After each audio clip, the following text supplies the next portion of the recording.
Hello दोस्तों, इस कहानी को सुनकर आप लोग को बहुत अच्छा लगेगा क्योंकि इस कहानी का शीर्षक है हाय रे मेरा इम्यून। मुझे यकीन है कि आप लोग को इस कहानी से कुछ नया सीखने को मिलेगा और ये कहानी आप लोगों का एक एक लॉकडाउन के पलों को याद कराएगा। तो चलिए स्टार्ट। लॉकडाउन का समय था और हम चारों नानी घर से लौट रहे थे। पापा कार लेकर नानी घर के पास में ही आ खड़े थे। हम तीनों बस उसमें बैठ जाते हैं। हम लोग बाई कार आ रहे थे क्योंकि ट्रेन की सुविधा नहीं था और घर आते ही मेरे पापा अचानक उनकी तबीयत खराब बताने लगे। उन्हें लगा कि उनकी तबीयत कुछ गड़बड़ है। धीरे धीरे मैं भी बीमार पड़ गई। हम सभी को समझ नहीं आ रहा था कि ये क्या हो रहा है। पापा समझ गए थे धीरे धीरे कि उनको क्या हुआ है। मैं भी डर डर के समझने लगी कि मुझे भी क्या वही हुआ है। इतने में मम्मी मेरा बहुत ज़्यादा ध्यान रखती है। उनको ये भी पता होता है कि मैं नॉर्मल फीवर में ही उनको इतना परेशान कर देती हूँ, तो कोविड में क्या करूँगी। और उस टाइम पे कोविड मतलब मौत था। उस टाइम में हर कोई कोविड के होने से बहुत ज़्यादा डरता था, पर मेरे पापा समझ गए थे और मुझे भी बता चुके थे। मैं अवेयरनेस का पूरा फॉलो करती थी, लेकिन इतना पता है कि मैं इम्यून से ही इतना ज़्यादा निहत्ती हो चुकी हूँ कि हम सभी के मन में कोरोना का एक दहशत था। हमारा पूरा परिवार परेशान था। रोज़ के न्यूज़ में देख कर कि इतने लोगों का ये आंकड़ा आया और उतने लोगों का ये आंकड़ा आया।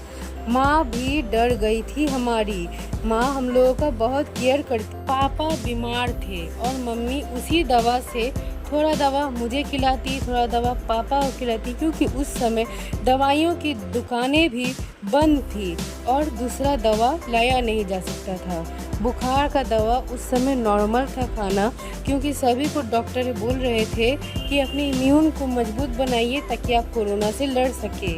इसी बीच में कुछ दिन होते ही मम्मी भी बीमार पड़ गई। मम्मी भी बहुत ज़्यादा बीमार पड़ गई और सोची कि एडजस्ट हो जाएगा। दवा बेटी को खिला देती हूँ और थोड़ा उसके पापा को खिला देती हूँ। मैं थोड़े से ही दवा में काम चला लूँगी और अपना ख्याल खुद रख लूँगी, काढ़ा पी लूँगी। ये सोचकर मम्मा दवा नहीं खाती है और बस मुझे और पापा को सारा दिन देखभाल करते रहती, अपना दिन गुजार देती है। धीरे धीरे मम्मी को भी तेज फीवर आने लगा। उनका फीवर का चौथा दिन आ गया। अचानक से ही उन्हें थोड़ी सी सांस लेने में प्रॉब्लम स्टार्ट हो गई, जिसके बाद मैं बहुत ज़्यादा डर गई।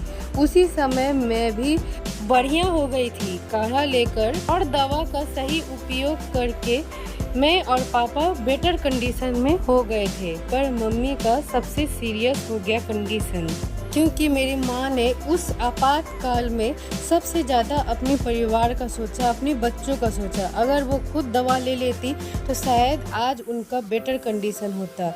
इस कोरोना के वजह से आज भी उनका शरीर स्वस्थ नहीं रहता है। मम्मी को लगातार सांस लेने में प्रॉब्लम होने लगा। मम्मी को ज़िंदगी और मौत से लड़ना पड़ा, क्योंकि अगर मम्मी हॉस्पिटल में जाती तो फिर बहुत बुरा हो जाता। इसलिए घर पे ही स्टीम लेती, फीवर झेलती और फिर कोरोना वॉरियर बनकर एक घर में सबसे बड़ा मिसाल बन गई लोगों के लिए हमारी माँ। और आज भी एक बहुत ही बड़ा मिसाल है हमारी माँ।